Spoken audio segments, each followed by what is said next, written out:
ఓడిపోయేటోనికి ఓపిక ఉండదు, ఓర్చుకునేటోనికి కోపం రాదన్నట్టు జూబ్లీహిల్స్ ఉప ఎన్నికలలో సునీతమ్మ చేతిలో నవీన్ యాదవ్ జుజూబీ అవుతాడు అనేది తెలిసింది కావచ్చు.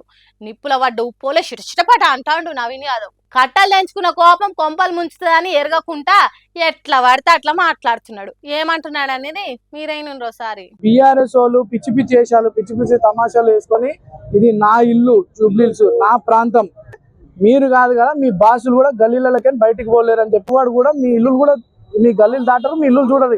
ఇన్నరా జూబ్లీహిల్స్ నవీన్ యాదవ్ ఇల్లట. బీఆర్ఎస్ పార్టీలు ఇక్కడికి వచ్చి ఇంటికి పోలేరట. సరే పోలే అనుకుందాం, ఎందుకు కావచ్చు.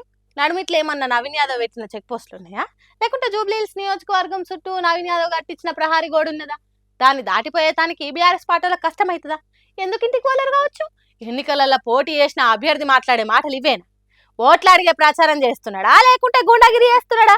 ఇంటికి పోనీయకుండా ఏం చేస్తాడు కావచ్చు? కట్టేస్తాడా? ఇంటికన్నా ఉంచుకొని భోజనాలు పెడతాడా? ఆ మాటలకు అర్థం ఏంటిది? ఓడిపోతున్నా కాబట్టి ఏదో ఒకటి చెప్పి హల్చల్ చేస్తే మీడియా కవరేజ్ వస్తుందని ఎట్లా మాట్లాడుతున్నాడు.